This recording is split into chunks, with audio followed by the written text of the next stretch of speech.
your day going? It's a great Sunday. The wind is blowing like crazy out there, and leaves are making you know it's fall time. Halloween night has had a tradition for me for, I don't know, 6, 7 years where I leave home around 9 or 10, come home around 2 or 3 in the morning, and I spend that time with a local police officer riding co pilot and experiencing really what goes on after the lights go off in town. And it is a thought provoking, interesting idea.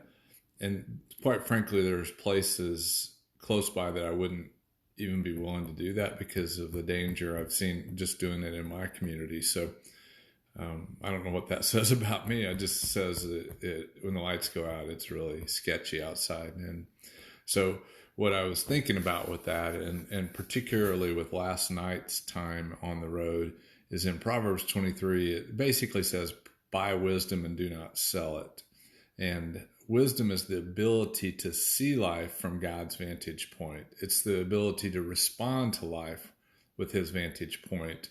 And most everything I saw last night, I think everything, was the opposite of that. If somebody bought foolishness and didn't sell it, if they just acted foolishly, that's what pretty much goes on after the lights go out, is just total foolishness. And when you consider the ability to see life from God's perspective and the ability to not do that and to see what the difference does, what I think the difference does, I think the living foolishly probably will accelerate your life expectancy to a smaller number, and it will also reduce the quality of those days and years that you have on this side of eternity. And so you can live foolishly.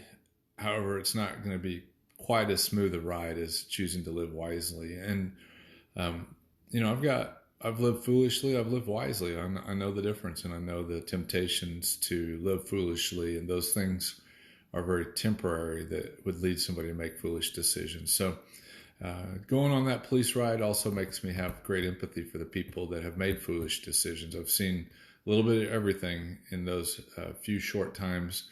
Maybe 7 nights I've ridden around with police officers, and the foolishness I've seen is unbelievable. But when you step back and look at why somebody might make those foolish decisions and consider it from their vantage point, you can understand how somebody might get there. You can have compassion for them.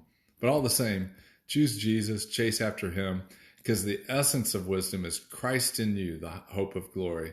When you allow him to live through you, you don't have to think about foolishness or wisdom. You will live wisely. And if you want to kind of see what the difference of those looks like, spend some time reading through Proverbs. It gives you a good description. Hope your day is a great one. I'm thankful for you, and I'll see you soon.